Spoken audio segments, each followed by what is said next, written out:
6 bulan. 180 hari lebih aku menghitung kalender, menatap pintu yang tak kunjung terbuka, dan memeluk guling yang terasa dingin. 6 bulan suamiku, Bram, menghilang bagai ditelan bumi, meninggalkan aku dan putra kami, Dimas, dalam penantian yang menyiksa. Bunda, ayah kapan pulang? Pertanyaan itu lagi. Aku menelan ludah, rasa perih menjalari kerongkonganku. Kulus rambut ikal Dimas yang baru berusia 5 tahun. Ayah lagi sibuk sekali, sayang. Ada proyek besar di luar kota. Nanti kalau sudah selesai, ayah pasti pulang bawa mainan baru buat Dimas. Bohong. Lagi-lagi aku berbohong. Awalnya, alasan itu terdengar masuk akal. Bram memang seorang arsitek yang proyeknya seringkali menuntutnya bekerja ekstra. Bulan pertama, dia masih rutin menelepon. Masuk bulan kedua, teleponnya jarang. Bulan ketiga, pesanku hanya dibaca. Bulan keempat, nomornya tidak aktif selama seminggu, lalu aktif lagi dengan alasan ponselnya rusak. Bulan kelima, transfer uang bulanan berhenti. Saat itulah kepanikan yang sesungguhnya melandaku. Aku bukan hanya merindukan suami, tapi aku harus menghidupi anakku. Tabunganku mulai menipis. Dengan berat hati, aku menitipkan Dimas pada ibuku dan mulai bekerja di sebuah perusahaan administrasi, mengubur ijazah sarjanaku demi sesuap nasi. Selama ini, aku selalu mendoakannya. Setiap sujud, aku memohon agar pekerjaannya dilancarkan, agar kesehatannya dijaga. Aku menepis semua pikiran buruk. Aku percaya pada suamiku. Hingga hari ini, bau disinfektan menusuk hidungku. Aku duduk di kursi tunggu yang dingin di luar ruang rawat inap, memijat pelipisku yang berdenyut. Kakakku, Mbak Anissa, sudah 2 hari dirawat karena demam berdarah. Kondisinya masih naik turun. Aku baru saja selesai mengurus administrasi di lantai bawah dan hendak kembali ke kamarnya. Lorong rumah sakit ini terasa panjang dan sunyi, hanya ada suara derit roda troli perawat. Kamar Mbak Anissa ada di blok C. Untuk ke sana, aku harus melewati blok B, area kebidanan dan perawatan ibu bayi. Langkahku terhenti. Samar-samar, aku melihat sosok yang sangat kukenal. Sosok itu berdiri di ambang pintu sebuah kamar rawat inap, punggungnya menghadapku. Dia tampak sedang menimang sesuatu. Vina, gumamku pelan. Jantungku berdebar. Vina adalah sahabatku. Teman kuliahku yang paling dekat, tempatku berbagi tawa dan air mata. Tapi, kami sudah lama sekali tidak bertemu. Hampir setahun. Dia menghilang begitu saja, nomornya tidak aktif, media sosialnya sepi. Aku mengira dia pindah ke luar negeri mengikuti orang tuanya. Aku mempercepat langkahku, rasa rindu tiba-tiba membuncah, mengalahkan rasa lelahku. Vina, panggilku. Sosok itu membeku. Perlahan, dia berbalik. Wajahnya pucat pasi. Matanya membelalak ngeri, seolah baru saja melihat hantu. Dia bukan Vina yang ceria yang kukenal. Dia tampak ketakutan. Dan di pelukannya, ada seorang bayi mungil yang terbungkus selimut biru. Rania, suaranya bergetar. Dia refleks mundur selangkah, memeluk bayi itu lebih erat. Aku tertegun melihat reaksinya. Vin? Ya Tuhan, ini beneran kamu? Kamu kemana aja? Aku melirik bayi di dekapannya. Dan ini, anakmu? Kapan kamu nikah? Kok nggak ngabari aku sama sekali? Serbuan pertanyaanku membuatnya semakin panik. Keringat dingin mulai membasahi pelipisnya. Dia melirik panik ke dalam kamar di belakangnya, lalu kembali menatapku. Aku? Rania, kamu ngapain di sini? Tanyanya, suaranya tercekat. Aku jenguk Mbak Anissa. Dia dirawat di blok C, jelasku, masih bingung. Vin, kamu kenapa? Kamu sakit? Kenapa kamu panik begini lihat aku? Kita ini sahabat, kan? Bukan gitu, Ran. Aku cuma kaget, elaknya, tapi matanya tak bisa berbohong. Dia gelisah. Aku mencoba tersenyum, meski rasa sakit hati karena diabaikan mulai terasa. Kaget? Kamu nikah aja aku nggak diundang, loh. Tega kamu. Maaf, Ran, ini semua rumit. Aku nggak bisa jelasin sekarang. Rumit kenapa? Desakku. Kamu punya masalah? Cerita sama aku, Vin. Aku. Ucapanku terpotong oleh suara bariton yang dalam dari dalam kamar. Suara yang sudah 6 bulan ini hanya kudengar dalam rekaman pesan suara. Suara yang kurindukan setengah mati. Emah, susunya udah siap, nih. Jangan berdiri di pintu terus, nanti bayinya masuk angin. Dunia seakan berhenti berputar. Jantungku serasa diremas. Napasku tertahan di tenggorokan. Bau disinfektan tiba-tiba terasa begitu menyesakkan. Dari balik pintu, muncullah dia. Bram. Suamiku. Dia hanya mengenakan kaos oblong dan celana pendek, rambutnya acak-acakan. Dia tampak lelah, tapi ada rona bahagia di wajahnya. Dia membawa botol susu formula untuk ibu menyusui. Senyum di wajahnya seketika lenyap saat matanya bertemu dengan mataku. Prang. Botol susu itu terlepas dari genggamannya, pecah berkeping-keping di lantai, cairannya yang berwarna putih tumpah mengotori ubin. Wajah Bram berubah seputih kapas, sama paniknya dengan Vina. Ran? Aku menatap mereka bergantian. Bram, suamiku. Vina, sahabatku, yang dipanggil Mama oleh Bram. Dan seorang bayi yang baru lahir di pelukan Vina. 6 bulan dia bilang sibuk kerja.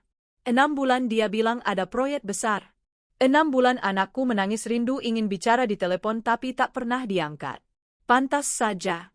Kepingan-kepingan teka-teki itu kini menyatu dengan cara yang paling menghancurkan. Rasa lelahku hilang, digantikan oleh gemetar hebat. Udara di lorong itu terasa menipis. Bram? Bisikku, suaraku nyaris tak terdengar. Mama? Vina memejamkan matanya erat, air mata mulai mengalir di pipinya. Bram hanya bisa menatapku dengan tatapan ngeri, mulutnya terbuka tapi tak ada suara yang keluar. Pantas saja Vina betah sekali main ke rumahku dulu. Pantas saja dia selalu terlihat bahagia kalau aku sedang tidak di rumah dan hanya ada Bram. Pantas saja dia tiba-tiba menghilang. Mereka tidak menghilang. Mereka sedang bersama. Dan kini, di hadapanku, berdiri suamiku, sahabatku, dan anak mereka. Keheningan di lorong itu terasa memekakkan telinga, hanya dipecah oleh isak tangis Vina yang tertahan dan suara tet-tet samar dari mesin di ruang rawat. Bayi di pelukan Vina mulai menggeliat tidak nyaman, seolah bisa merasakan ketegangan yang membara di antara kami bertiga. Aku masih terpaku di tempatku. Kakiku terasa seperti dicor ke lantai. Aku ingin berlari, ingin berteriak, ingin memukul sesuatu. Tapi yang bisa kulakukan hanyalah menatap nanar pada 2 orang di hadapanku, suamiku dan sahabatku. Rania, aku bisa jelaskan, Bram akhirnya bersuara. Suaranya serak, panik. Dia mengambil langkah hati-hati ke arahku, tangannya terentang, seolah ingin menenangkanku. Aku mundur selangkah, instingku menjerit. Jelaskan, suaraku bergetar hebat, bukan hanya karena sedih, tapi karena amarah yang mulai membakar dari dalam. Jelaskan apa, Bram? Jelaskan kenapa kamu di sini? Kenapa Vina gendong bayi? Kenapa kamu panggil dia, Mama? Ran, tolong, jangan di sini. Kita bicara baik-baik, pintanya lagi, matanya melirik ke kiri dan kanan, takut ada perawat atau pengunjung lain yang lewat. Bicara baik-baik. Aku tertawa, tapi yang keluar adalah suara getir yang terdengar asing di telingaku sendiri. 6 bulan, Bram. 6 bulan kamu biarkan aku dan Dimas menunggu. 6 bulan aku banting tulang kerja karena kamu nggak kirim uang. Dan kamu mau kita bicara baik-baik setelah ini. Amarahku memuncak. Aku menunjuk Vina dengan jari gemetar. Dan kamu, Vin, sahabat macam apa kamu? Kamu tahu aku setengah mati khawatir. Kamu tahu aku cari kamu kemana-mana. Ternyata kamu sembunyi sama suamiku. Vina hanya bisa menangis. Dia memalingkan wajahnya, tidak sanggup menatap mataku. Maafkan aku, Ran. Maafkan aku. Maaf? Aku mendengus. Maaf tidak akan mengembalikan 6 bulan hidupku yang hilang. Maaf tidak akan membayar semua kebohonganku pada Dimas setiap kali dia tanya ayahnya di mana. Rania, cukup. Bram membentak, mungkin kaget melihatku semarah ini. Ini rumah sakit. Jangan bikin keributan. Jangan bikin keributan. Aku maju selangkah, menantang tatapan matanya. Kamu yang memulai semua ini, Bram. Kamu yang menghancurkan rumah tangga kita. Kamu yang sibuk, proyek besar, sampai nggak bisa angkat telepon anakmu sendiri. Aku melirik bayi di pelukan Vina. Hati serasa ditusuk ribuan jarum. Jadi, ini, proyek besar, kamu itu? Sibuk menghamili sahabatku sendiri. Wajah Bram memucat. Dia kehabisan kata-kata. Jawab, Bram, teriakku, air mataku kini tumpah tak tertahankan lagi. Sejak kapan? Sejak kapan kalian main gila di belakangku? Keheningan itu adalah jawaban yang lebih menyakitkan daripada kata-kata apapun. Sejak lama, Ran, Vina akhirnya mengaku di sela isaknya. Sudah hampir 2 tahun. 2 tahun. Kakiku lemas. Aku bersandar di dinding koridor, berusaha mencerna informasi itu. 2 tahun. Berarti, bahkan saat dia masih bermanis-manis denganku, saat dia masih pulang ke rumah, saat dia masih memeluk Dimas, dia sudah membagi hatinya.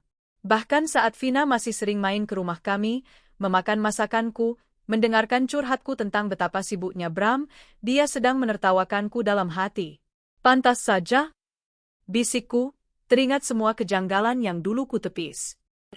Pantas saja kamu betah sekali di rumahku, Vin. Pantas saja kamu selalu tanya jadwalku.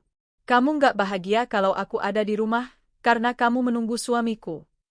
Aku teringat liburan keluarga kami yang batal mendadak karena Bram bilang ada kerjaan. Aku teringat Bram yang sering lembur di akhir pekan. Aku teringat Vina yang tiba-tiba pamer foto liburan sendirian di pantai yang sama persis dengan lokasi proyek Bram yang batal itu. Mereka tidak hanya berselingkuh. Mereka menjalani kehidupan ganda. Aku menatap mereka dengan jijik. Kalian sering liburan bareng? Menghabiskan malam-malam sementara aku di rumah menjaga Dimas. Bram mengusap wajahnya dengan kasar. Dia tahu, semuanya sudah terbongkar. Tidak ada lagi yang bisa ditutupi. Ya, Rania, katanya dengan suara berat, akhirnya menatapku.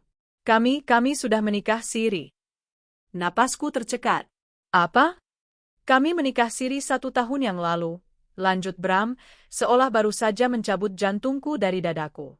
Vina hamil, dan aku harus bertanggung jawab. Bertanggung jawab? Aku tertawa histeris. Bertanggung jawab pada dia? Lalu bagaimana dengan tanggung jawabmu pada aku? Pada Dimas? Aku bingung, Ran. Aku nggak tahu harus bagaimana, kilahnya. Omong kosong, bentakku. Kamu tahu persis apa yang kamu lakukan.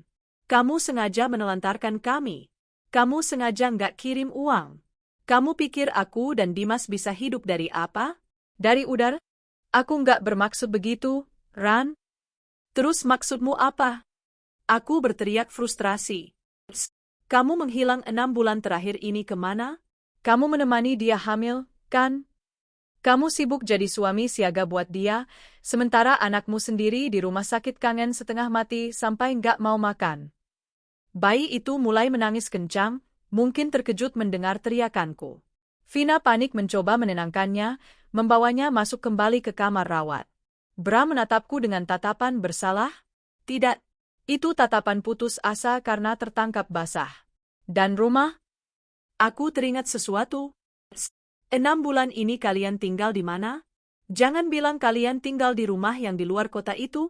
Rumah yang kita beli pakai tabungan kita berdua. Bram tidak menjawab. Dia hanya diam menunduk. Cukup.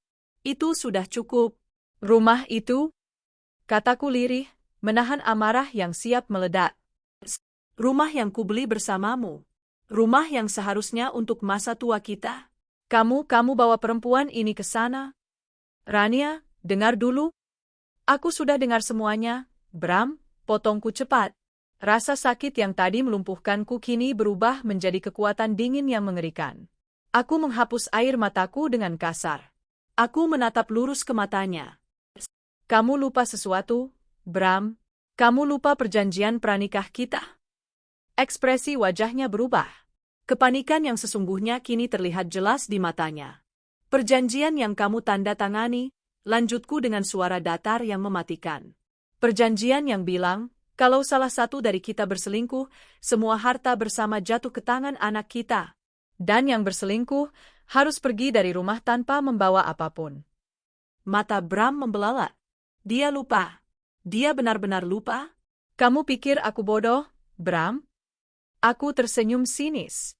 Kamu pikir aku perempuan lemah yang bisa kamu injak-injak? Kamu salah besar.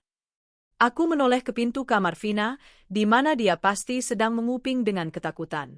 Dan kamu, Vina, kataku, cukup keras agar dia mendengar. Nikmati sisa waktumu di rumah sakit. Karena setelah ini, aku pastikan kalian berdua tidak punya apa-apa lagi. Tanpa menunggu jawaban Bram, aku berbalik. Aku melangkah pergi meninggalkan lorong itu, meninggalkan pecahan botol susu, dan meninggalkan puing-puing pernikahanku. Aku tidak menoleh ke belakang. Aku harus menemui Mbak Anissa. Tapi setelah itu, aku akan menelepon pengacaraku. Perang baru saja dimulai. Dan aku tidak akan kalah.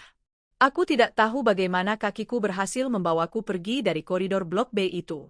Yang ku tahu, setiap langkah terasa seperti menginjak paku.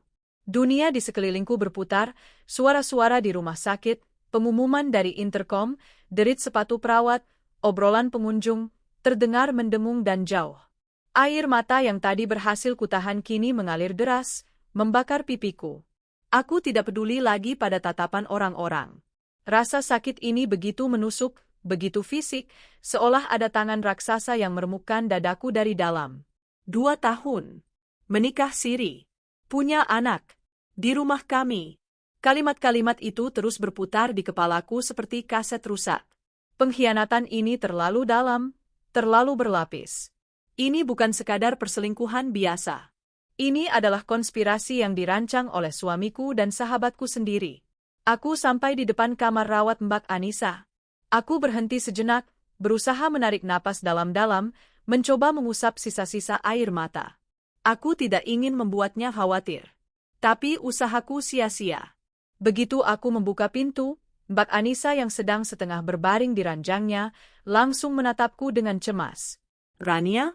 Ya Allah, Dek. Kamu kenapa? Serunya, berusaha bangun. Pertanyaannya meruntuhkan pertahananku yang tersisa.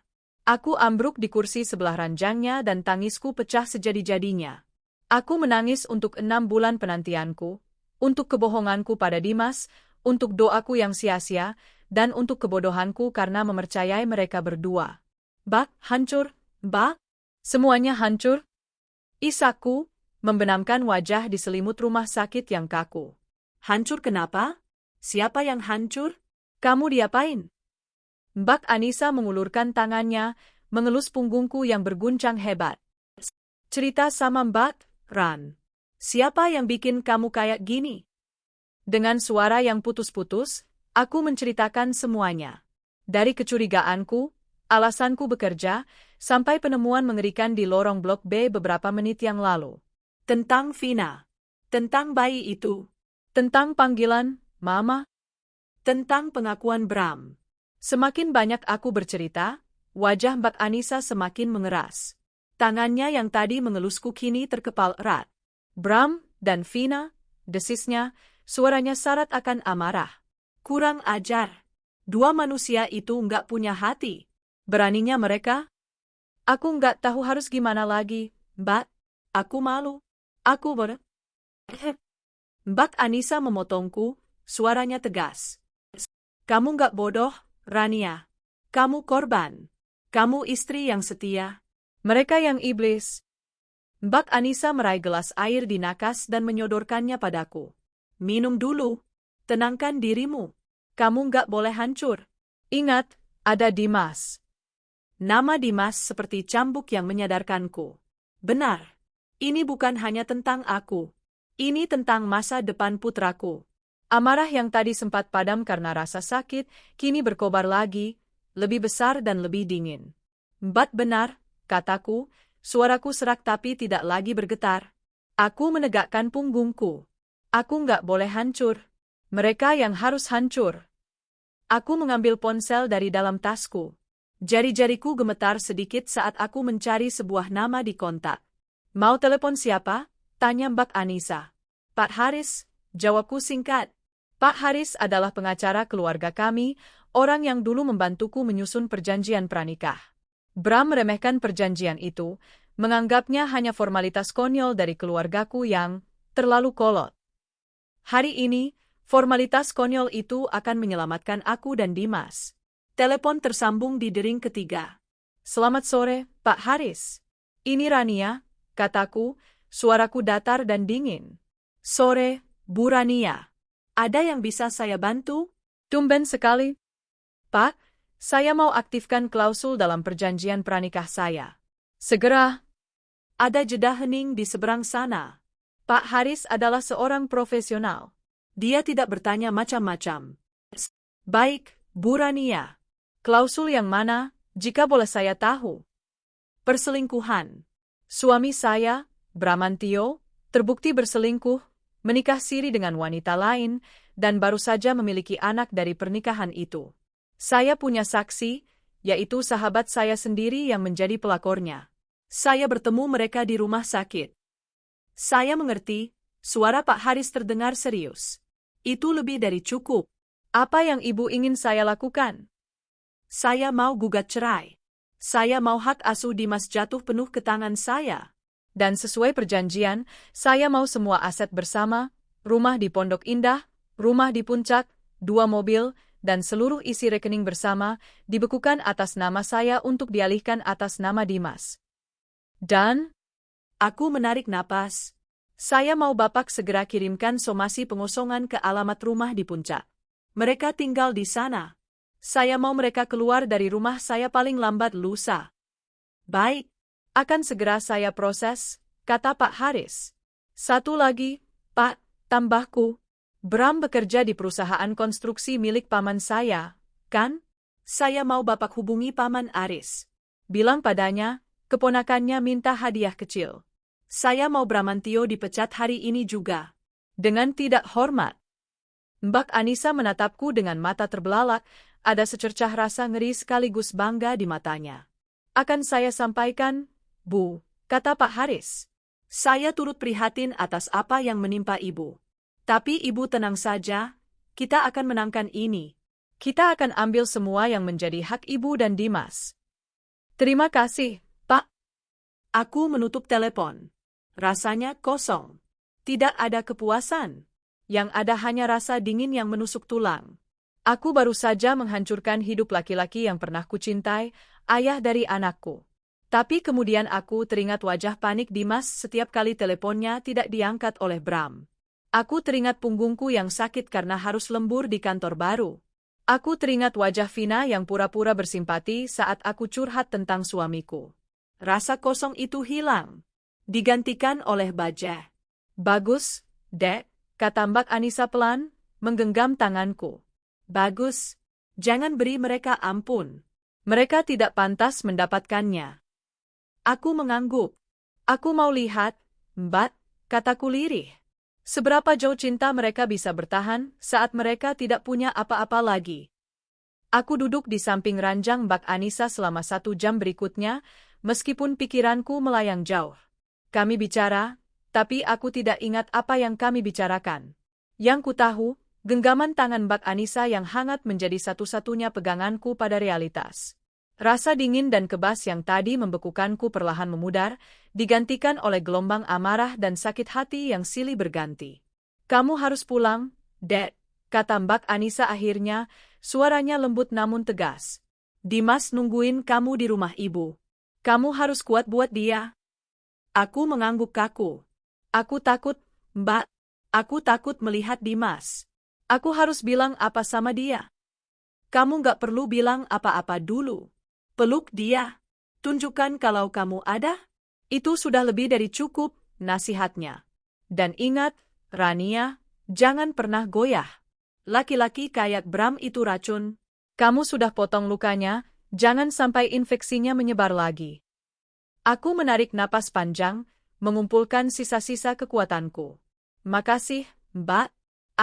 Aku pamit dulu. Besok pagi aku kesini lagi. Hati-hati. Langsung kunci pintu begitu sampai rumah. Dan jangan angkat telepon dari dia, pesannya. Aku mengangguk dan melangkah keluar dari kamar Mbak Anissa. Dengan sengaja, aku mengambil rute memutar, menghindari Blok B. Aku tidak sanggup melihat pemandangan itu lagi. Perjalanan ke parkiran terasa seperti berjalan di atas bara. Setiap langkah, bayangan wajah Bram yang memanggil Vina dengan sebutan, Mama, terlintas di benakku. Sakitnya tak terperi. Di dalam mobil yang kubeli dengan uangku sebelum menikah, tapi kemudian diatasnamakan bersama, aku terdiam sejenak. Aku mencengkeram setir begitu erat hingga buku-buku jariku memutih. Mobil ini adalah saksi. Saksi kebohongannya. Entah sudah berapa kali Vina duduk di kursi penumpang di sebelahku, tertawa, sementara dia juga duduk di kursi yang sama saat pergi bersama suamiku. Aku menyalakan mesin. Aku harus pulang untuk Dimas. Sementara itu, di kamar 402 Blok B, suasana jauh dari kata tenang.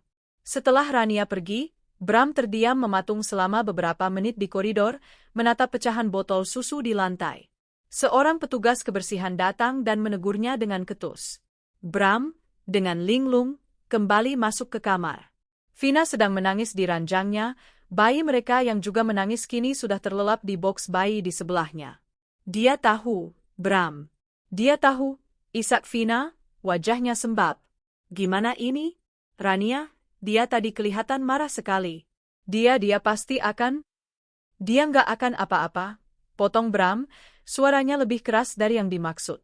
Dia sendiri sedang berusaha meyakinkan dirinya sendiri. Rania itu, dia perempuan baik. Dia nggak mungkin berbuat macam-macam. Paling dia minta cerai. Yah, cerai. Nanti kita bisa urus harta gono gini. Tapi dia bilang soal perjanjian, Bram. Perjanjian apa? Tanya Vina cemas. Jantung Bram berdebar. Dia mengibaskan tangannya. Itu cuma formalitas konyol dari keluarganya. Nggak ada kekuatan hukumnya. Pengacaraku pasti bisa. Ponsel Bram di atas nakas bergetar. Nama, Paman Aris, tertera di layar. Alis Bram mengernyit. Tumben sekali pamannya Rania menelepon. Dengan perasaan tidak enak, dia mengangkatnya. Halo, Paman? Jangan panggil saya Paman. Suara di seberang sana terdengar menggelegar, penuh amarah. Saya nggak sudi punya keponakan ipar pengkhianat seperti kamu. Bram terkejut. Maksud Paman apa? Saya? Kamu pikir saya bodoh? Rania sudah telepon saya. Kamu main gila di belakang keponakan saya? Kamu hamili sahabatnya sendiri. Paman, ini salah paham. Saya bisa jelaskan? Nggak ada yang perlu dijelaskan. Dengar baik-baik, Bramantio, suara Paman Aris sedingin es. Mulai detik ini, kamu dipecat. Nggak usah kembali ke kantor. Barang-barangmu akan saya kirim ke tempat sampah. Beraninya kamu menginjak-injak keluarga saya. TUT. Telepon ditutup. Bram menatap ponselnya dengan nanar. Tangannya gemetar. Dipecat? Gumamnya. Apa? Dipecat? Vina menjerit tertahan, matanya membelalak ngeri. Bram, kamu serius? Paman Aris, dia pecat aku, kata Bram, suaranya bergetar. Kepanikan mulai melandanya. Pekerjaan itu adalah sumber penghasilan utamanya. Gengsi. Segalanya. Ponselnya bergetar lagi. Kali ini, sebuah notifikasi email masuk. Subjeknya, somasi dan pemberitahuan pembekuan aset. Dengan tangan gemetar, Bram membukanya. Email itu dari kantor hukum Haris Serekan. Isinya adalah bahasa hukum yang kaku dan mematikan. Berdasarkan klausul 8 perjanjian pranikah yang ditandatangani oleh klien kami, Ibu Rania, atas tindakan perselingkuhan dan pernikahan siri yang telah Anda lakukan. Mengajukan gugatan cerai talak. Memohon pembekuan seluruh aset bersama, termasuk rekening bank bersama nomor XXX, rumah di Jalan Pondok Indah nomor 20, rumah villa di Puncak Pas. Klien kami menuntut hak asuh penuh atas anak, Dimas, dan paragraf terakhir adalah pukulan telak. Kami mensomasi Anda dan Nona Vina untuk segera mengosongkan rumah di Puncak Pas dalam waktu 2x24 jam terhitung sejak surat ini dikirimkan. Pihak berwajib akan dilibatkan jika pengosongan paksa diperlukan. Ponsel itu terlepas dari genggaman Bram. Dia ambruk di kursi. Napasnya memburu. Bram, ada apa lagi? Pekit Vina, mulai histeris. Semua hilang, desis Bram, menatap kosong ke dinding.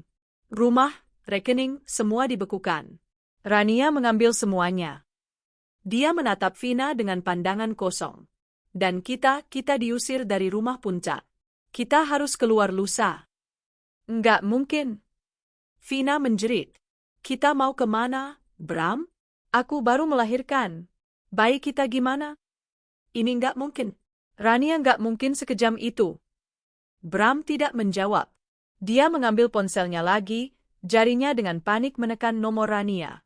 Aku baru saja memarkir mobil di garasi rumah ibuku saat ponselku berdering. Nama, Bram, terpampang di layar. Jantungku seperti diremas.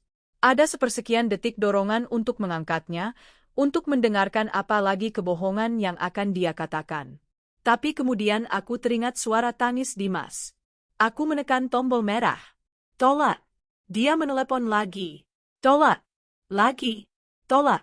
Aku mematikan mode dering, lalu memasukkan ponsel ke dalam tas. Aku menarik napas, memasang senyum palsu di wajahku, dan melangkah masuk ke dalam rumah. Benar. Dimas berlari menyambutku, memeluk kakiku erat. Bunda sudah pulang? Aku berjongkok, memeluknya erat, menenggelamkan wajahku di rambutnya yang wangi. Iya, sayang. Bunda pulang. Bunda, ayah jadi pulang? Tanyanya penuh harap. Aku memejamkan mata, menahan air mata yang mendesak keluar. Dimas, dengerin Bunda, kataku pelan, melepaskan pelukannya dan menatap matanya. Mulai sekarang, ayah nggak akan pulang lagi. Ayah, sibuk sekali.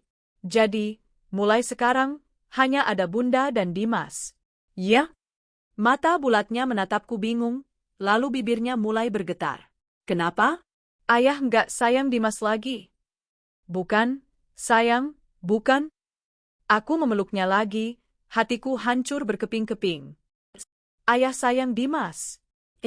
Bunda jauh lebih sayang sama Dimas. Bunda janji, Bunda akan selalu ada buat Dimas. Selalu.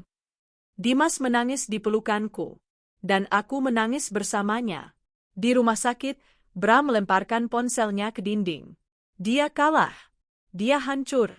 Dia menatap Vina yang menangis histeris dan bayi mereka yang baru lahir, dan untuk pertama kalinya, dia menyadari bahwa cinta saja tidak cukup untuk membayar semua kebohongan ini. 2 hari berikutnya adalah neraka terpanjang dalam hidup Bram.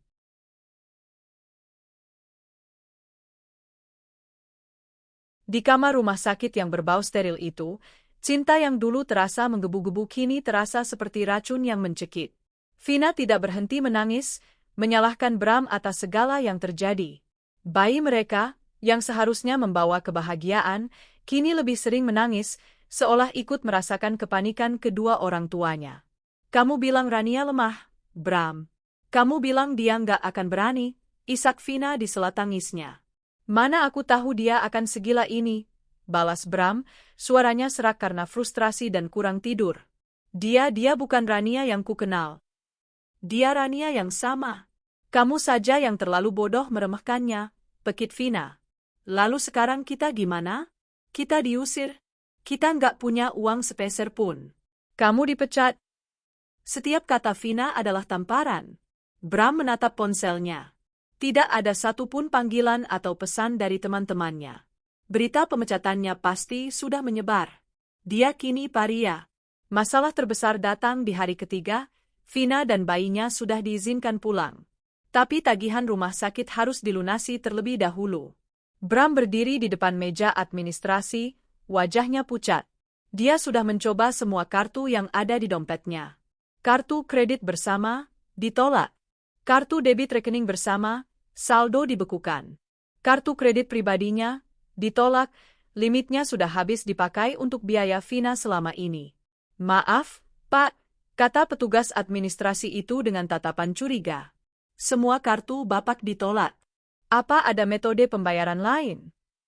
Keringat dingin membasahi kemejanya yang sudah lecet. Dia tidak punya apa-apa lagi. Bram, kenapa lama sekali? Suara Vina terdengar dari kursi roda di belakangnya, bayi mereka ada di dekapannya. Bram berbalik, rasa malu membakarnya. Nggak bisa, Vin. Semua diblokir. Aku nggak bisa bayar.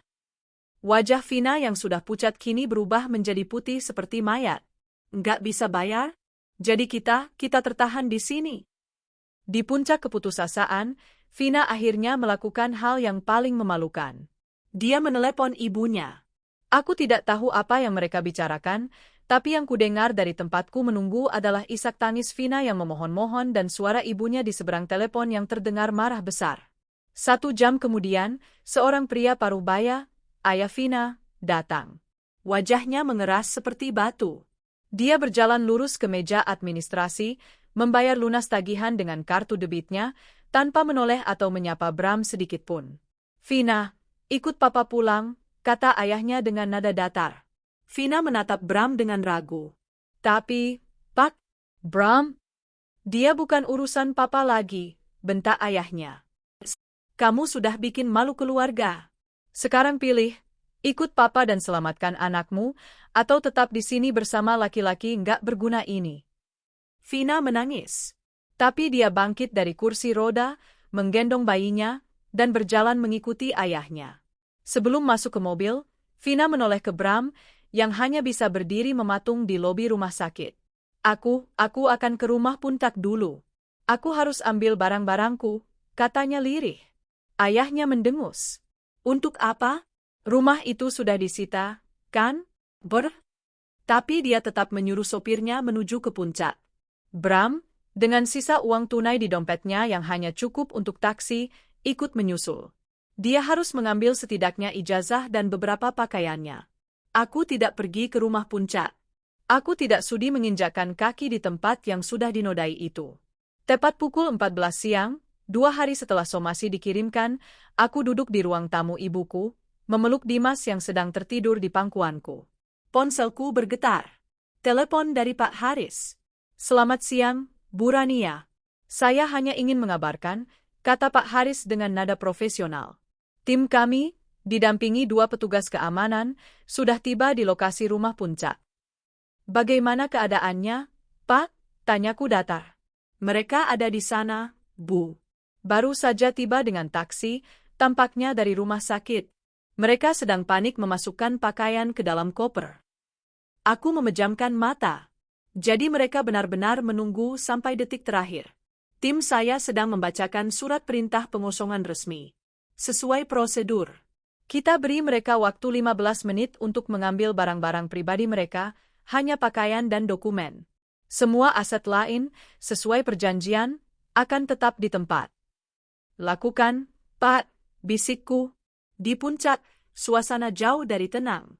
Bram dan Vina baru saja berhasil membuka pintu ketika 2 mobil sedan hitam berhenti di depan gerbang. Pak Haris, yang ternyata datang sendiri, turun bersama 2 pria berbadan tegap. Pak Bramantio, sapa Pak Haris dengan dingin. Bram membeku. Pak Haris, tolong, beri kami waktu. Istri saya, maksud saya Vina, baru saja keluar dari rumah sakit. Kami hanya butuh. Waktu Anda sudah habis, Pak, potong Pak Haris, melirik jam tangannya. Sesuai surat somasi yang telah kami kirimkan 2 hari yang lalu, tepat pukul 14, rumah ini harus dikosongkan. Tapi kami mau kemana? Jerit Vina, memeluk bayinya yang mulai rewel. Anda tidak punya hati. Ini masih Pak Haris menatap Vina tanpa ekspresi. Hati nurani seharusnya Anda pikirkan saat Anda memutuskan untuk tidur dengan suami sahabat Anda sendiri, Bu. Sekarang, silakan ambil barang pribadi Anda. Pakaian dan dokumen. 15 menit. Setelah itu, tim kami akan mengganti semua kunci dan menyegel tempat ini. Ayah Vina, yang melihat situasi itu, hanya bisa menggelengkan kepala dengan jijik. Dasar tidak tahu malu, umpatnya pada Bram. 15 menit terasa seperti 5 detik. Bram dan Vina kalang kabut. Mereka melempar apa saja yang bisa mereka raih ke dalam 2 koper besar. Ijazah, akta kelahiran, pakaian bayi, sisa-sisa popok. Tepat di menit ke-15, 2 petugas keamanan itu masuk. Waktu habis, Pak, Bu. Mereka mengawal Bram dan Vina, yang menangis histeris, keluar dari rumah. Koper mereka diletakkan begitu saja di pinggir jalan, di luar gerbang. Tunggu, dompetku. Ponsel Vina tertinggal di dalam, teriak Bram, mencoba menerobos kembali. Petugas keamanan itu menahannya. Maaf, Pak. Sudah terlambat. Klik. Gerbang besi itu ditutup dan dirantai. Seorang tukang kunci langsung bekerja membongkar lubang kunci. Di pinggir jalan raya puncak yang ramai, di bawah terik matahari, berdirilah Bram, Vina yang meraung-raung, ayah Vina yang murka, dan seorang bayi yang menangis kelaparan. Dikelilingi 2 koper dan 1 tas perlengkapan bayi. Ayah Vina menatap Bram dengan penuh kebencian. Jangan pernah temui anak saya lagi. Kamu sudah menghancurkannya. Dia menarik Vina, yang tampak linglung karena syok, masuk ke dalam mobilnya. Mobil itu melaju kencang, meninggalkan Bram sendirian di pinggir jalan. Bram menatap gerbang rumah yang terkunci itu. Rumah impiannya. Hidupnya. Hancur dalam sekejap. Dia tidak punya pekerjaan. Dia tidak punya uang. Dia tidak punya rumah. Dan dia baru saja ditinggalkan oleh istri sirinya dan ayah mertuanya. Dia ambruk di atas kopernya, di pinggir jalan, menjadi tontonan mobil yang lalu lalang. Di rumah ibuku, aku mengakhiri telepon dengan Pak Haris. Sudah beres, Bu. Rumah sudah steril. Kunci baru akan kami antarkan besok, kata Pak Haris. Terima kasih, Pak. Aku menatap wajah damai Dimas yang tertidur. Aku mengelus pipinya. Rasa sakit itu masih ada, menggerogoti hatiku. Tapi di atas rasa sakit itu, ada kelegaan. Babak pertama telah kututup. Aku telah membuang sampah dalam hidupku. Sekarang, aku hanya perlu fokus pada satu hal, membangun kembali hidupku dan Dimas di atas puing-puing kehancuran mereka. Matahari puncak yang tadi terasa menyengat kini mulai condong ke barat, bayangannya memanjang di aspal. Bram masih terduduk di atas kopernya di pinggir jalan, di depan gerbang rumah yang kini tertutup rapat untuknya. Suara klakson dan deru mesin kendaraan yang lalu lalang menjadi musik latar kehancurannya. Dia sendirian. Benar-benar sendirian. Ditinggalkan Vina dan ayah mertuanya. Ditinggalkan oleh Rania. Dipecat oleh Paman Aris. Tidak punya rumah. Tidak punya uang. Kepanikan yang dingin mulai menjalarinya, lebih menakutkan daripada amarah. Dia merogoh sakunya, sisa uang tunai yang dia bawa dari rumah sakit hanya tersisa beberapa lembar ratusan ribu. Cukup untuk ongkos bus kembali ke Jakarta, dan mungkin makan malam. Dia menyeret kopernya yang berat ke seberang jalan, menunggu bus arah Jakarta dengan tatapan kosong. Pria yang sebulan lalu masih memegang proyek miliaran, yang tidur di villa mewah, kini berdiri di antara para pedagang asongan, seperti gelandangan. Perjalanan bus ke Jakarta terasa selamanya. Pikirannya kacau. Apa yang harus dia lakukan? Siapa yang bisa dihubungi? Sesampainya di terminal Kampung Rambutan, dia mencari warung telepon. Ponselnya sendiri layanannya sudah diputus, mungkin Rania juga mengurus itu. Dia memasukkan koin, mencoba menghubungi beberapa teman dekatnya, rekan-rekan kerjanya. Hasilnya sama. Halo? Siapa nih? Bram. Hening sejenak. Oh, Bram. Sorry, bro. Gue lagi sibuk banget, ada meeting. Nanti gue telepon balik, ya. Tote. Telepon tidak pernah kembali. Yang lain lebih brutal. Bram? Wah, gila lu. Beritanya udah nyebar di grup kantor. Lu cari masalah sama keluarga Rania? Sorry, man. Gue nggak bisa bantu. Keluarga gue masih butuh kerja. Tote. Dia mencoba menghubungi adiknya. Mas Bram? Ya Allah, Mas. Ada apa? Tadi ibu telepon, katanya ditagih debt collector kartu kredit atas namamu. Jantung Bram mencelos. Kartu kredit pribadinya. Dek? Mas lagi ada masalah besar. Masalah apa lagi, Mas? Kamu jangan bikin malu keluarga terus, dong. Ibu pusing ini. Bram menutup teleponnya. Bahkan keluarganya sendiri sudah lelah dengan ulahnya. Malam itu, Bram berakhir di sebuah penginapan murah di daerah kumuh dekat terminal. Kamarnya pengap, bau rokok, dengan sprei yang entah sudah berapa lama tidak diganti. Dia membaringkan tubuhnya, menatap langit-langit yang kotor. Disinilah dia sekarang. Di titik terendah hidupnya. Dia teringat Vina. Apakah Vina lebih baik nasibnya? Dia meragukannya. Tatapan ayah Vina tadi tatapan penuh kebencian. Dan kemudian, dia teringat Dimas, putranya. Wajah ceria Dimas yang selalu berlari menyambutnya di pintu. Ayah pula, ah? Tiba-tiba, rasa sesak yang luar biasa menghantam dadanya. Ini bukan tentang uang atau rumah. Ini tentang Dimas. Dia telah kehilangan putranya. Bukan karena Rania mengambilnya, tapi karena dia sendiri yang membuangnya. Untuk pertama kalinya dalam 2 tahun, Bram menangis. Bukan tangis penyesalan karena berselingkuh, tapi tangis pilu seorang ayah yang sadar bahwa dia telah menghancurkan masa depan anaknya sendiri. Di belahan Jakarta yang lain, di sebuah rumah mewah di Menteng, Vina juga tidak bernasib lebih baik. Begitu tiba di rumah orang tuanya, dia disambut oleh tatapan dingin ibunya.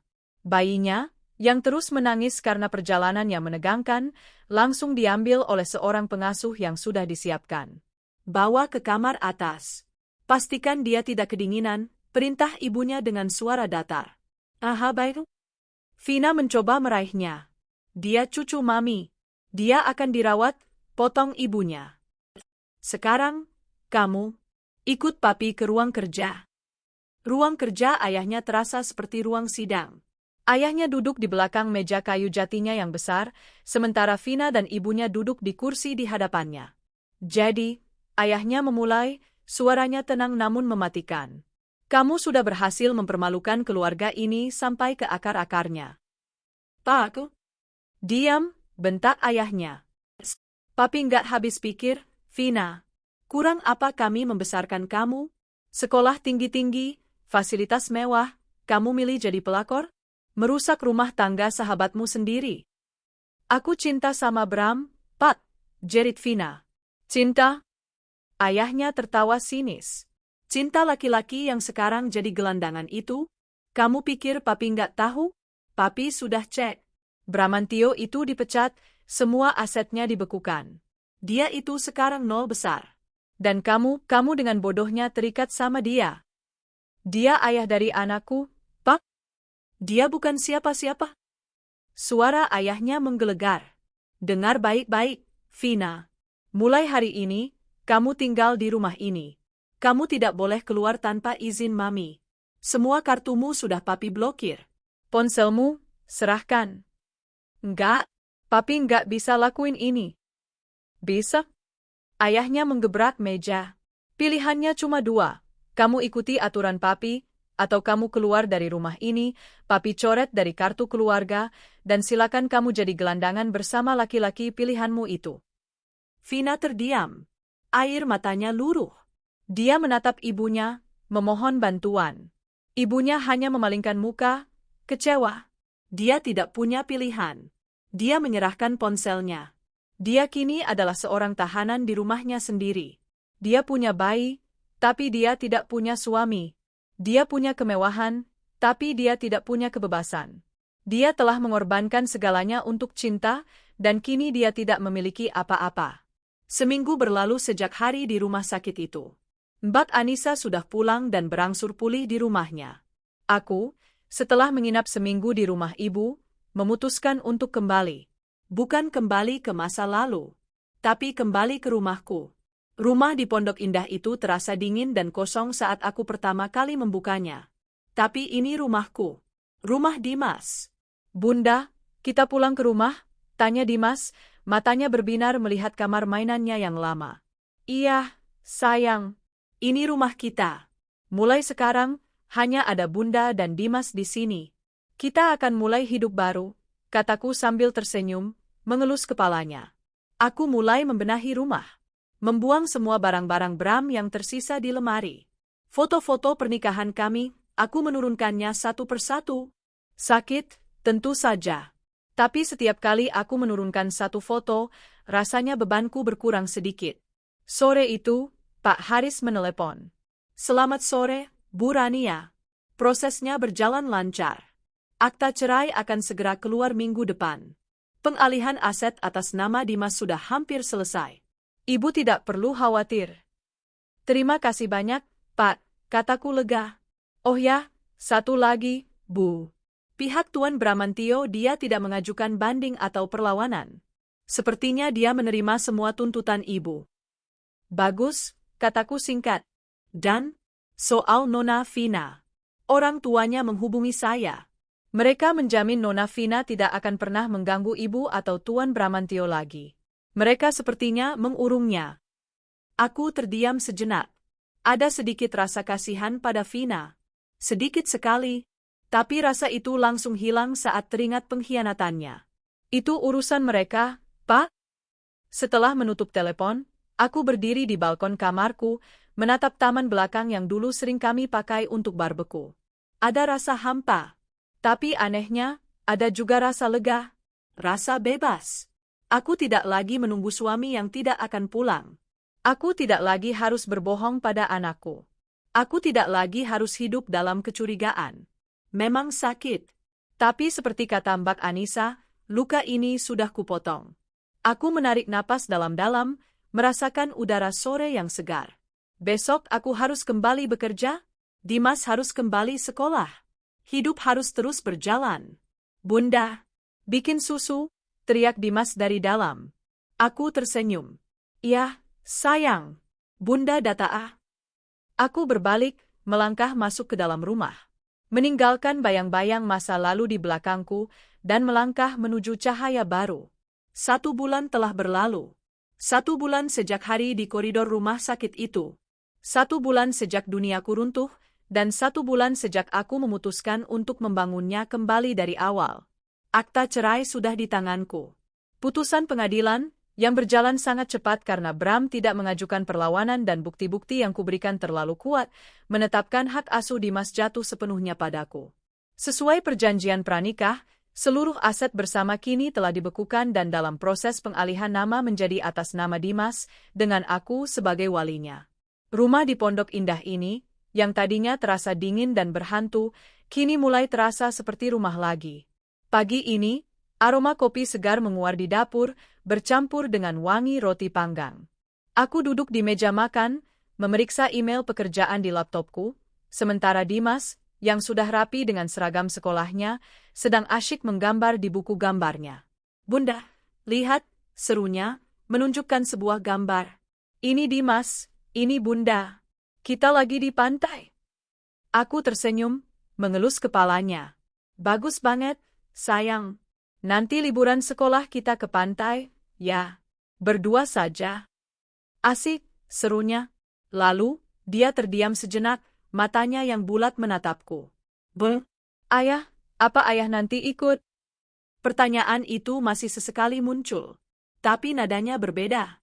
Bukan lagi rindu yang menangis, lebih seperti sebuah keingintahuan yang memudar. Aku menarik napas, menutup laptopku. Aku sudah berjanji pada diriku sendiri untuk tidak berbohong lagi padanya. Enggak, sayang, kataku lembut. Ayah enggak ikut. Ayah kan, sudah punya keluarga baru. Ayah punya bayi baru yang harus diurus. Dimas menunduk. Oh, kayak Tante Vina itu, ya? Hatiku mencelos. Dia mendengar lebih banyak daripada yang kukira. Iya, sayang. Seperti itu. Enggak apa-apa, deh, katanya, mengangkat bahu dengan sikap dewasa yang tiba-tiba. Yang penting ada Bunda. Ayah jahat, ninggalin kita. Aku segera memeluknya. Dimas enggak boleh benci ayah. Biar bagaimanapun, dia tetap ayah Dimas. Tapi sekarang, hidup kita ya cuma berdua. Bunda dan Dimas adalah tim yang paling hebat. Setuju? Setuju, pekitnya, memelukku erat. Setelah mengantar Dimas ke sekolah, aku melajukan mobilku, satu-satunya mobil yang kusisakan untuk operasionalku, yang lain sudah kujual, menuju kantorku. Benar, kantorku. Setelah Paman Aris memecat Bram, dia meneleponku. Bukan untuk menghibur, tapi untuk bicara bisnis. Rania, katanya dengan nada tegas. Paman sudah menghukum pengkhianat itu. Sekarang, giliran kamu buktikan kalau keluarga kita bukan keluarga lemah. Posisi project manager yang dia tinggalkan itu kosong. Kamu sarjana teknik, kan? Ambil alih. Pimpin proyeknya. Aku terkejut. Tapi aku tidak menolak. Dan disinilah aku sekarang. 1 bulan bekerja, menggantikan posisi Bram. Awalnya, semua orang di kantor menatapku dengan kasihan. Janda yang baru dicerai, mengambil alih pekerjaan mantan suaminya. Tapi aku tidak peduli. Aku bekerja 2 kali lebih keras. Aku mempelajari ulang semua cetak biru, aku turun ke lapangan, aku memimpin rapat dengan klien yang tadinya diremehkan oleh Bram. Dan perlahan, tatapan kasihan itu berubah menjadi tatapan segan. Aku menemukan diriku lagi. Rania yang dulu kukira sudah mati, Rania yang ambisius, yang cerdas, yang lulus cum laude, dia tidak mati. Dia hanya tertidur, dibius oleh cinta buta. Kini, dia bangun. Di belahan Jakarta yang lain, di sebuah kamar kos sempit dan pengap di daerah Manggarai, Bramantio terbangun karena suara bising kereta api yang lewat. Bau keringat dan kamar mandi umum yang kotor menusuk hidungnya. Sudah sebulan dia hidup seperti ini. Uang tunai yang dibawanya dari puncak habis dalam 3 hari untuk menyewa kamar ini. Dia kini benar-benar gelandangan. Ijazahnya memang ada di koper. Tapi siapa yang mau mempekerjakan seorang arsitek dengan nama Bramantio? Berita pemecatannya dan alasannya menyebar seperti api di kalangan industri konstruksi. Dia di blacklist. Tidak ada firma besar yang mau menyentuhnya. Hari ini, dia tidak punya uang sepeser pun. Perutnya melilit karena lapar. Dengan langkah gontai, dia menyeret tubuhnya yang kini kurus dan kotor keluar. Dia berjalan kaki 2 kilometer ke sebuah proyek bangunan ruko kecil. "Pak Man," sapanya pada seorang pria berkumis tebal. Mandor itu menatapnya dari atas ke bawah. "Ngapain lagi lu? Mau ngutang rokok?" "Bukan, Pak," kata Bram, menelan ludahnya. "Kasih saya kerjaan, Pak." "Apa aja?" "Ngaduk semen, angkat batu, saya butuh uang buat makan." Mandor itu tertawa. "Arsitek hebat mau jadi kuli?" "Nggak salah dengar gue." Wajah Bram memerah karena malu. Pak?" Mandor itu menghela napas. "Ya udah. Tuh, bantu si Udin angkat pasir ke lantai 3. Sehari, gue bayar 100.000. Mau?" Bram mengangguk cepat. "Mau, Pak. Mau." Selama 8 jam berikutnya, Bram, pria yang dulu terbiasa duduk di ruang rapat ber-AC, yang dulu hanya menunjuk-nunjuk dari balik cetak biru, kini bermandikan keringat, mengangkat beban berat di bawah terik matahari. Kulitnya melepuh. Punggungnya serasa patah. Sore harinya, dia menerima uang 100.000 rupiah yang lecek. Hal pertama yang dia lakukan adalah membeli nasi bungkus dan sebungkus rokok murah. Dia makan di pinggir jalan, seperti gembel. Saat itulah dia melihat sebuah mobil sedan hitam mewah berhenti di seberang jalan. Matanya terpaku.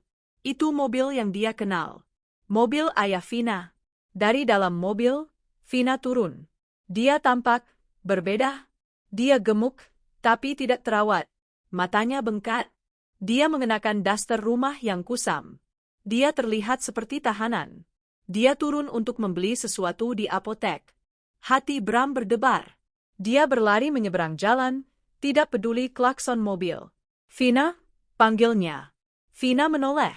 Matanya membelalak kaget, lalu berubah menjadi jijik. Dia menatap Bram dari atas ke bawah. Kulit kotor yang bau keringat. "Bram?" desisnya. "Ngapain kamu di sini?" "Vin, tolong aku, Vin."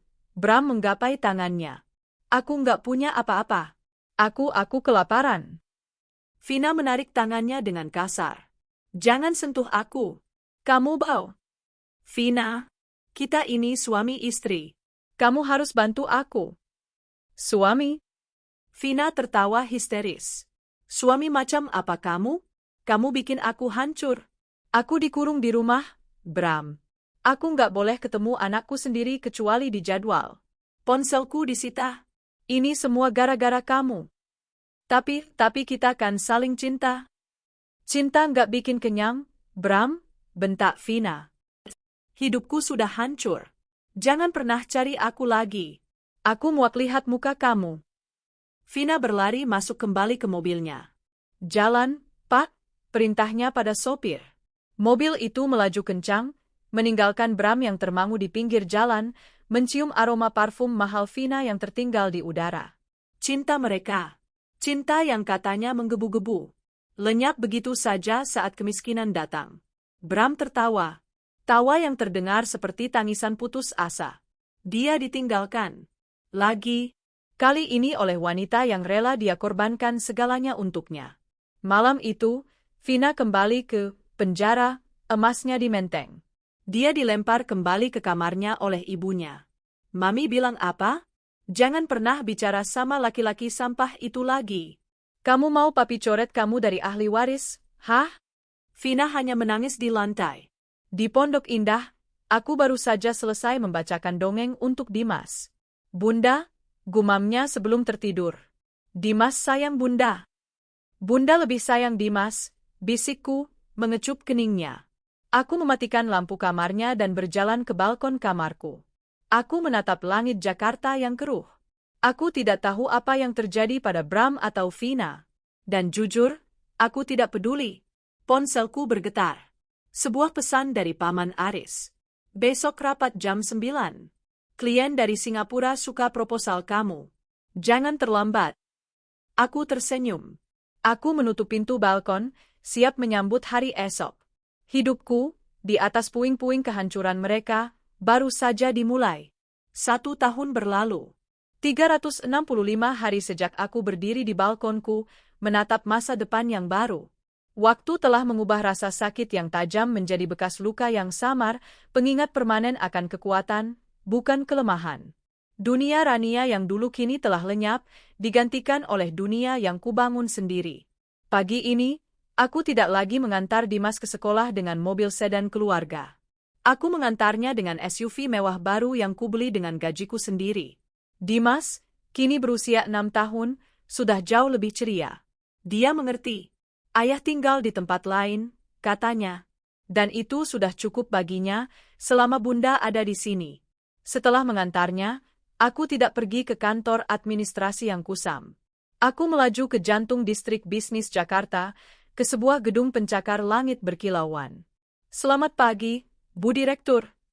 Sapaan itu menyambutku saat aku melangkah keluar dari lift pribadi di lantai 40. 1 tahun. Proyek klien Singapura yang kutinggalkan oleh Bram, aku tidak hanya menyelesaikannya. Aku menegosiasikan ulang kontraknya, menemukan 3 kesalahan desain fatal yang ditinggalkan Bram, memperbaikinya, dan menyelesaikan proyek 3 bulan lebih cepat dari jadwal dengan penghematan anggaran 15%. Paman Aris tidak hanya terkesan. Dia melihat kembali sosok keponakannya yang dulu, yang ambisius dan brilian. 3 bulan lalu, aku dipromosikan menjadi direktur operasional, membawahi semua manajer proyek. Aku menjadi Rania yang seharusnya. Ruang kantorku luas, dengan jendela kaca dari lantai ke langit-langit yang menghadap ke kota. Disinilah aku berkuasa. Rapat, proposal, inspeksi lokasi, dan angka-angka miliaran rupiah kini menjadi santapan harianku. Kehidupan lamaku terasa seperti mimpi buruk yang jauh. Bagi Vina, 1 tahun terasa seperti 100 tahun. Dia masih di menteng. Di kamar mewahnya. Penjara, emasnya. Peraturannya sedikit melunak. Dia boleh menggunakan ponselnya sekarang, tapi dengan pengawasan ketat. Dia boleh melihat putranya, yang diberi nama Bima oleh kakeknya, setiap sore selama 1 jam. Bima, yang kini berusia 1 tahun, lebih dekat dengan pengasuhnya daripada dengan Vina. Dia memanggil pengasuhnya, Mama, sementara Vina hanyalah Tante. Hari ini, Vina sedang bosan, seperti hari-hari lainnya. Dia membuka Instagram. Berandanya dipenuhi foto-foto teman lama. Dan kemudian, sebuah unggahan dari majalah bisnis muncul, direpost oleh salah satu teman kuliahnya. Judulnya, Wajah Baru Industri Konstruksi, Rania Putri, kekuatan baru di balik proyek raksasa. Di foto itu, Rania berdiri di sebuah lokasi proyek, mengenakan kemeja biru langit, helm pengaman putih, dan senyum yang tajam dan penuh percaya diri. Dia tampak bercahaya, kuat, tak tersentuh. Tangan Vina gemetar. Dia melihat foto Rania, lalu bercermin. Dia melihat seorang wanita dengan mata bengkak, piyama sutra yang mahal tapi kusam, dan tatapan kosong. Dia punya segalanya, kamar mewah, makanan enak, jaminan hidup, tapi dia tidak punya apa-apa. Dia tidak punya kebebasan. Dia tidak punya cinta. Dia bahkan tidak punya anaknya sendiri. Dia telah menukar sahabatnya dan harga dirinya demi seorang pria yang kini juga telah meninggalkannya dalam kehancuran. Terdengar tawa Bima dari taman. Pengasuhnya sedang mengajarinya berjalan. Vina memejamkan mata, mematikan ponselnya, dan kembali menarik selimut. Penjara ini adalah hukumannya. Bagi Bram, 1 tahun adalah pertarungan harian untuk bertahan hidup. Dia tidak lagi di kos kumuh Manggarai. Dia pindah ke sebuah rumah petak kecil di pinggiran Jakarta, berbagi dengan 3 kuli bangunan lainnya. Sedikit lebih baik, tapi tetap saja memilukan. Blacklist di industri arsitektur itu nyata. Namanya adalah racun. Dia kini adalah kuli bangunan penuh waktu. Bukan lagi, Pak Arsitek, yang turun menjadi kuli. Dia adalah kuli. Kulitnya menghitam legam terbakar matahari. Tangannya tebal dan kapalan, tak mungkin lagi memegang pena desain. Tubuhnya kurus tapi liat, terbentuk oleh kerja paksa mengangkat semen dan besi. Dia sudah mati rasa. Dia bekerja dari jam 7 pagi sampai jam 5 sore. Menerima upah harian. Membeli nasi bungkus. Tidur. Bangun. Mengulanginya lagi. Cinta? Vina? Dia sudah lama melupakan wajah wanita itu. Satu-satunya yang menghantuinya setiap malam adalah wajah Dimas. Wajah putranya yang tertawa. Dia merindukan Dimas. Rasa rindu yang begitu menyakitkan hingga dia harus mematikan hatinya setiap pagi agar bisa bekerja. Hari ini, dia bekerja di sebuah proyek besar di Sudirman. Pembangunan gedung perkantoran 50 lantai. Dia adalah bagian dari tim pengecoran fondasi di basement. Pukul 2 siang, mandor berteriak. Rapiin semua. Bos-bos besar mau turun inspeksi. Jangan ada yang berkeliaran. Bram dan kuli-kuli lainnya segera menepi, membersihkan alat-alat mereka, dan berdiri di sudut yang gelap, menunduk. Ini adalah aturan tak tertulis, jangan sampai terlihat oleh para pemilik uang. Rombongan itu datang.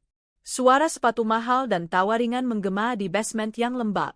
Bram tidak berani mengangkat kepalanya. Dia hanya menatap ujung sepatu botnya yang berlumpur.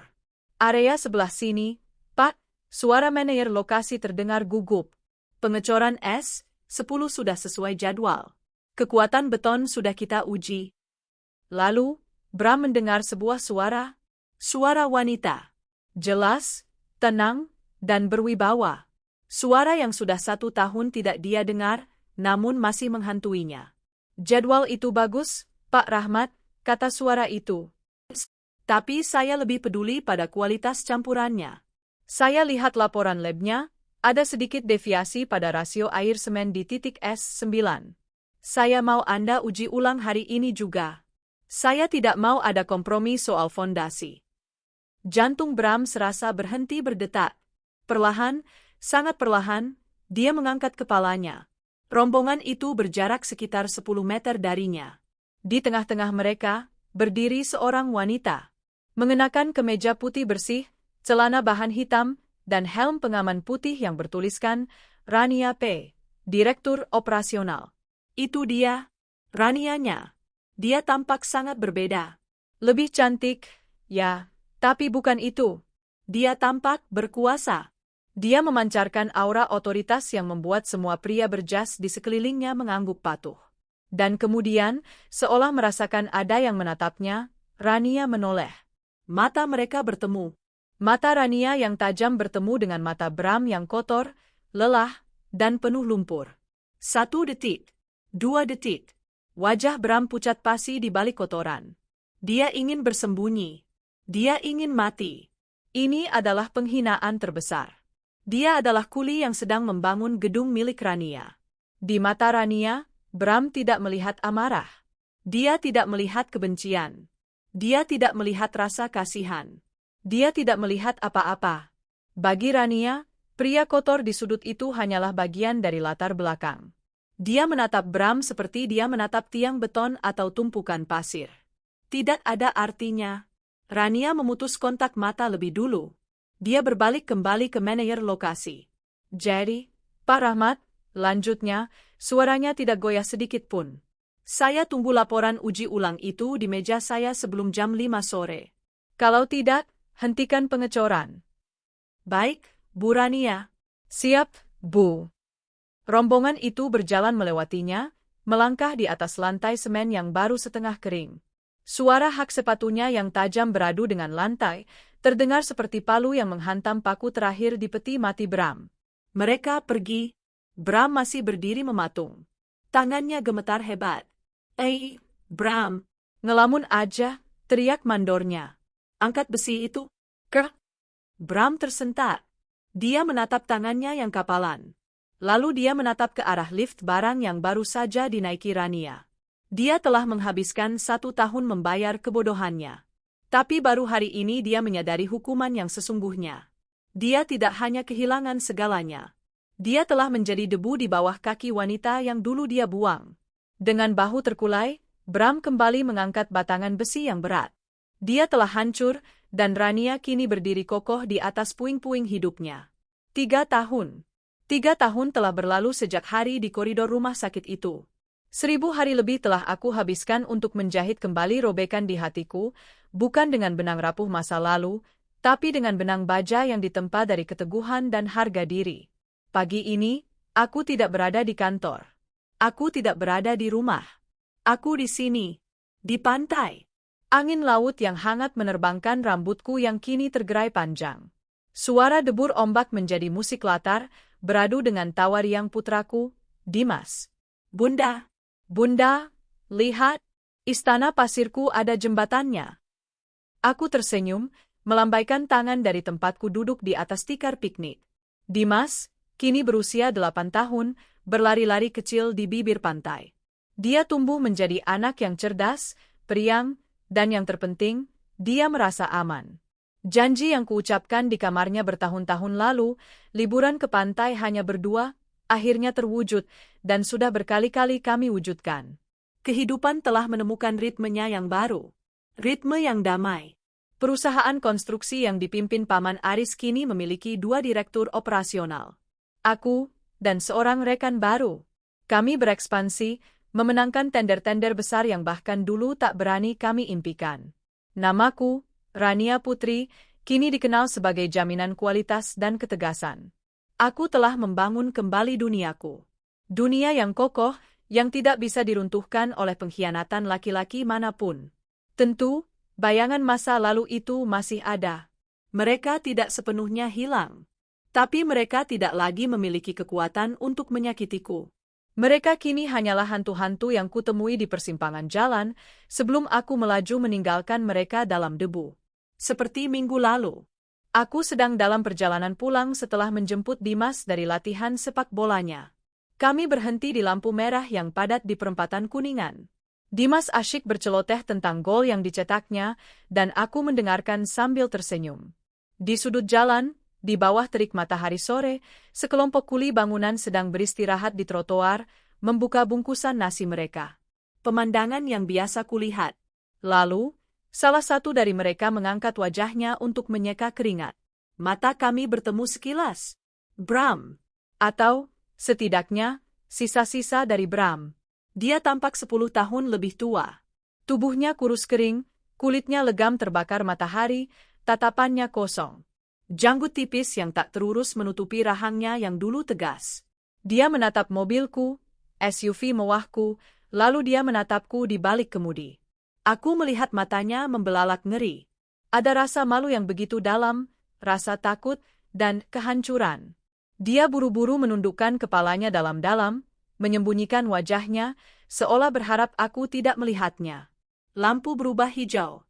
Aku mengalihkan pandanganku kembali ke jalan di depan, dan melajukan mobilku. Terus, tadi temanku yang namanya Budi jatuh. Bun, lucu banget, celoteh Dimas. Oh ya? Sakit nggak dia?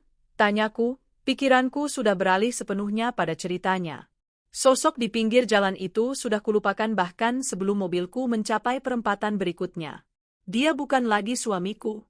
Dia bukan lagi ayah Dimas dalam artian sesungguhnya. Dia hanyalah salah satu dari ribuan kuli yang membangun kota ini. Dia adalah debu. Lalu, ada Vina. Bayangannya muncul tadi malam.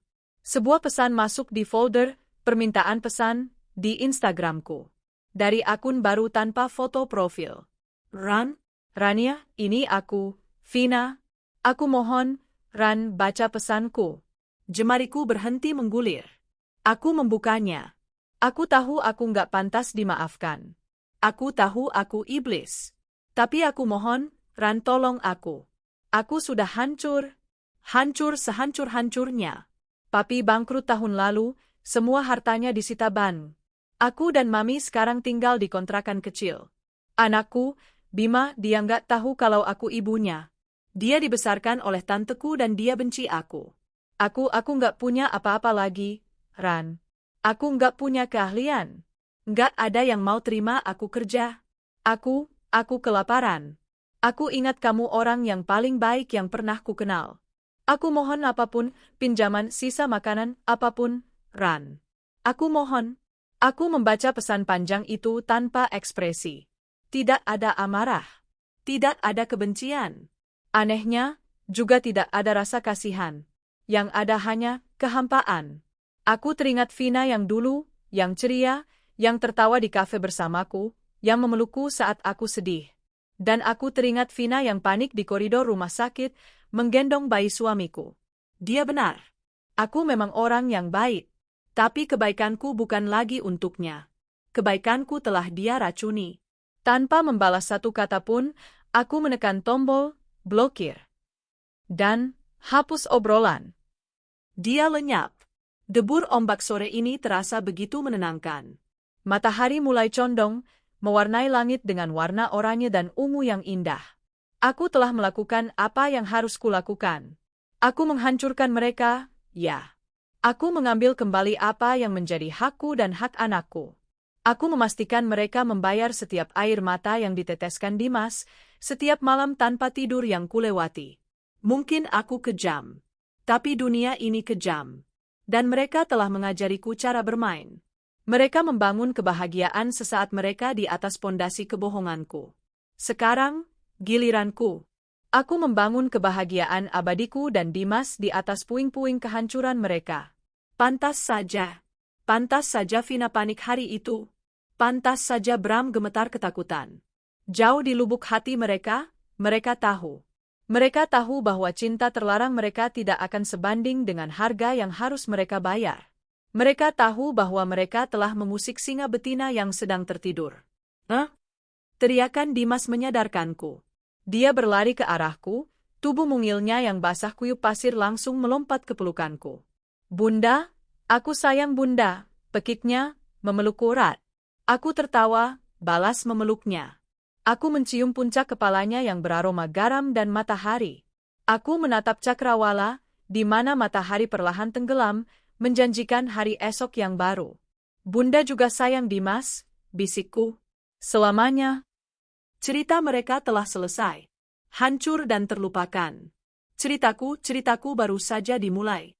15 tahun telah berlalu sejak hari terpanas di lorong rumah sakit itu.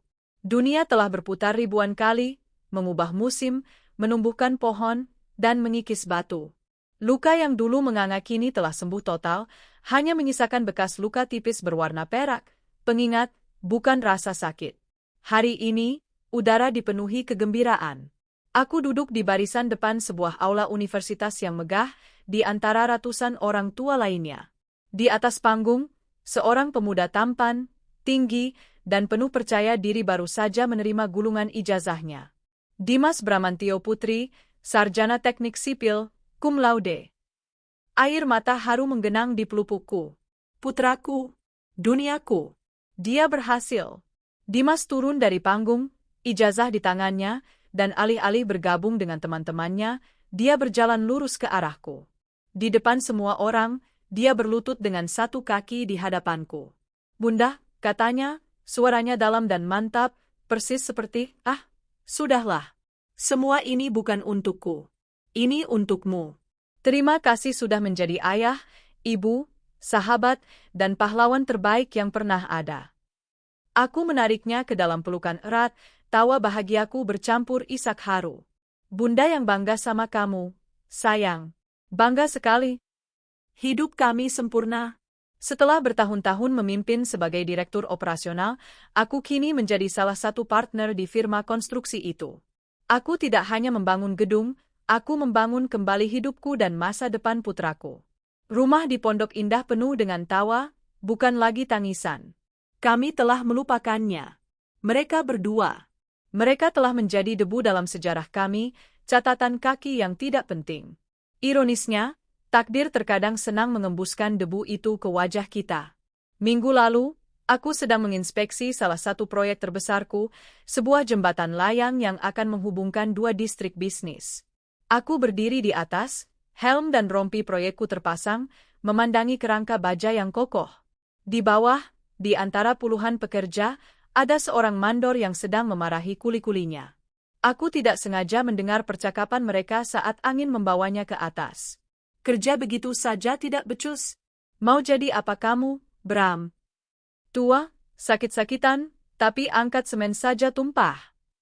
Aku membeku. Aku menajamkan pandanganku ke bawah. Di sana, seorang pria yang tampak jauh lebih tua dari usianya, mungkin pertengahan 50-an, sedang tertunduk dimarahi. Rambutnya hampir putih semua, tubuhnya bungkuk, dan tangannya gemetar. Dia batuk-batuk, batuk kering yang terdengar menyakitkan. Itu dia, Bram. Dia mendongak sekilas, menyipitkan mata ke arah rombongan, bos, di atas jembatan. Tentu saja dia tidak mengenaliku. Aku hanyalah siluet berhelm di kejauhan. Baginya, aku adalah jenis orang yang kini berada di luar jangkauannya, di langit. Dia kembali bekerja, mengangkat karung semen dengan susah payah. Aku memalingkan wajah. Tidak ada kemarahan. Tidak ada kepuasan. Tidak ada apa-apa. Dia hanyalah seorang kuli tua yang sakit-sakitan, bekerja di proyek yang dirancang oleh perusahaan yang ikut kumiliki. Hukuman terbesar bukanlah kemiskinan, tapi ketidakberartian. Dia bahkan tidak ada lagi dalam radarku. Tentang Vina, beritanya datang 3 tahun lalu. Bukan melalui Instagram, tapi melalui undangan pengajian yang sampai ke meja kerjaku. Telah berpulang ke rahmatullah, Vina? Aku tidak datang. Aku mendengar ceritanya dari Mbak Anissa, yang masih saja kepo. Setelah kebangkrutan ayahnya, Vina tidak pernah pulih. Dia terkurung dalam depresi yang dalam. Dia menolak makan, menolak bicara, hanya menatap kosong ke dinding kontrakannya yang sempit. Dia meninggal dalam tidurnya. Menyerah. Putranya, Bima, diadopsi penuh oleh keluarga tantenya. Dia tumbuh tanpa pernah tahu siapa ibu kandungnya. Keluarga Vina hancur. Keluarga Bram hancur. Malam itu, aku dan Dimas merayakan kelulusannya di restoran rooftop yang mewah, menatap gemerlap lampu Jakarta.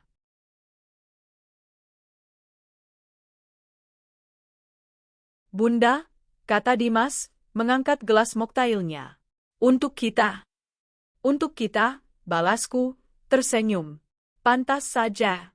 Dulu, aku berpikir, pantas saja, mereka panik, karena mereka tahu mereka akan hancur. Malam ini, aku menyadari arti yang baru. Pantas saja aku bahagia. Pantas saja aku sukses. Pantas saja aku memiliki putra yang luar biasa. Karena aku pantas mendapatkannya. Aku memperjuangkannya dengan darah, keringat, dan air mata yang jujur. Aku membangun istanaku di atas fondasi kekuatanku sendiri, bukan di atas puing-puing kehancuran siapapun. Debu masa lalu itu, biarlah beterbangan ditiup angin. Aku menatap masa depan. Dan masa depan itu cerah. 25 tahun. Seperempat abad telah berlalu sejak hari yang memuakkan di koridor rumah sakit itu. Aku kini berusia 50-an akhir, tapi aku merasa lebih kuat daripada usiaku. Posisiku bukan lagi sekadar partner. Firma konstruksi ini kini menyandang namaku, Putri Arekan. Paman Aris telah pensiun dengan tenang, menyerahkan warisannya kepadaku dan putraku. Dimas, di usianya yang ke-33, telah menjadi direktur proyek yang brilian. Dia mewarisi bakat ayahnya, bakat yang disia-siakan Bram, namun dia memiliki integritas dan keteguhanku. Dia telah menikah dan memberiku seorang cucu perempuan berusia 2 tahun yang menggemaskan, yang kini fotonya terpajang di meja kerjaku yang terbuat dari kayu mahoni solid. Hidupku lengkap. Rumahku di Pondok Indah, yang dulu terasa sunyi, kini ramai oleh tawa cucuku setiap akhir pekan. Aku telah memaafkan? Tidak. Aku tidak pernah memaafkan. Aku hanya melupakan. Bram dan Vina telah menjadi catatan kaki yang begitu kecil dalam buku kehidupanku yang tebal, sehingga tidak lagi berarti. Aku mendengar Bram meninggal dunia belasan tahun lalu. Seorang diri di kamar kosnya yang kumuh, karena penyakit paru-paru akibat kerja paksa bertahun-tahun. Tidak ada yang mengurus jenazahnya kecuali dinas sosial. Aku tahu karena pihak kelurahan menghubungiku sebagai kontak keluarga terakhir yang terdata. Aku hanya menjawab, saya bukan keluarganya, lalu menutup telepon. Vina sudah lama pergi, menyerah pada depresinya. Cerita mereka benar-benar telah usai. Sampai hari ini, Bu Rania, interkom di mejaku berbunyi. Suara asisten pribadiku. Maaf mengganggu. Ada seorang pemuda di lobi. Dia tidak punya janji temu, tapi dia bersikeras ingin bertemu ibu. Katanya ini menyangkut Nona Vina. Jemariku yang sedang menandatangani cek, membeku. Vina. Nama itu sudah puluhan tahun tidak kudengar. Suruh dia masuk, kataku datar. Pintu ruanganku terbuka. Seorang pemuda berusia 20-an, pastinya 25 tahun, berjalan masuk. Dia kurus, tampak gugup, tapi matanya, mata itu. Aku mengenalinya. Itu mata Vina. Dia adalah Bima, putra mereka. Selamat siang, Bu Rania, sapanya, suaranya sedikit bergetar. Maaf saya lancang. Nama saya Bima. Aku hanya mengangguk, mempersilakannya duduk. Ada yang bisa saya bantu? Dia tampak kesulitan memulai. Saya dibesarkan oleh keluarga tante saya. Saya baru tahu kebenaran tentang ibu kandung saya setahun yang lalu, setelah beliau meninggal. Aku diam, mendengarkan. Saya menemukan surat-surat lamanya. Surat-surat yang tidak pernah terkirim. Untuk Anda, dan untuk ayah saya, Pak Bramantio. Dia menatapku dengan tatapan terluka yang familiar. Saya tahu siapa Anda. Saya tahu apa yang terjadi. Setidaknya, versi cerita ibu saya. Lalu, kataku tenang, apa tujuanmu ke sini? Meminta pertanggungjawaban? Balas dendam? Dia menggeleng cepat. Bukan, Bu. Bukan itu. Saya hanya ingin menutup lingkaran ini. Saya ingin mendengar dari sisi Anda. Saya ingin tahu siapa sebenarnya orang tua saya. Aku menatap pemuda di depanku. Dia adalah korban yang tak berdosa, sama seperti Dimas. Tapi dia bukan anakku. Aku menarik napas panjang. Orang tuamu, aku memulai, suaraku datar tanpa emosi, adalah dua orang yang membuat pilihan yang sangat buruk. Mereka dibutakan oleh nafsu jangka pendek, dan mereka tidak memikirkan konsekuensinya. Ayahmu seorang arsitek berbakat tapi lemah karakter. Ibumu seorang wanita yang mendahulukan keinginannya di atas persahabatan. Aku menceritakan faktanya. Singkat, padat, tanpa drama. Tentang pengkhianatan, tentang kebohongan, tentang penelantaran. Bima mendengarkan dalam diam, air mata menggenang di pelupuk matanya. Saya sudah menduganya, bisiknya. Seumur hidup saya merasa ada yang salah. Terima kasih sudah jujur, Bu. Sama-sama, kataku. Sekarang, jika tidak ada lagi. Tunggu, Bu. Potongnya cepat. Ada satu hal lagi. Dia menegakkan punggungnya, berusaha terlihat profesional. Saya lulusan teknik sipil. Sama seperti ayah saya. Saya sudah berusaha mencari kerja di mana-mana, tapi sulit. Dia menatapku penuh harap. Saya tidak minta belas kasihan. Saya tidak minta warisan. Saya hanya minta kesempatan. Kesempatan untuk membuktikan bahwa saya bukan seperti mereka. Hening. Aku memandanginya lama. Anak ini, dia memiliki keberanian yang tidak dimiliki ayahnya. Dia datang ke markas singa betina, hanya untuk meminta kesempatan. Aku tersenyum tipis. Senyum pertama di pertemuan ini. Aku mengangkat telepon, menekan nomor internal.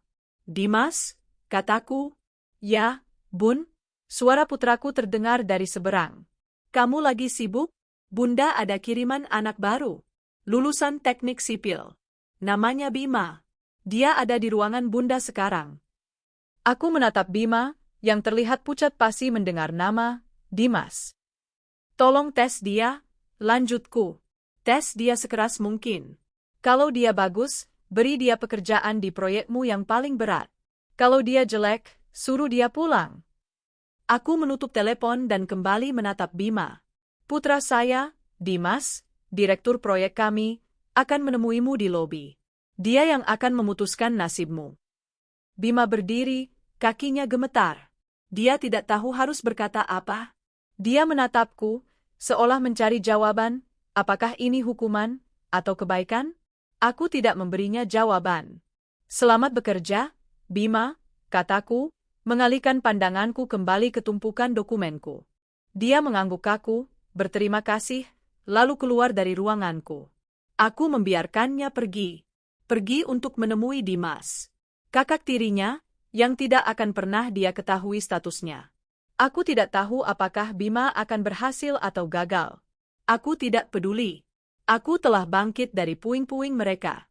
Dan kini, 25 tahun kemudian, aku memberi putra mereka kesempatan untuk membangun hidupnya sendiri di atas fondasi perusahaan yang kubangun dari puing-puing itu. Itu bukan pengampunan. Itu adalah keadilan. Aku mengambil foto cucuku di meja. Aku tersenyum. Lingkaran itu akhirnya benar-benar tertutup.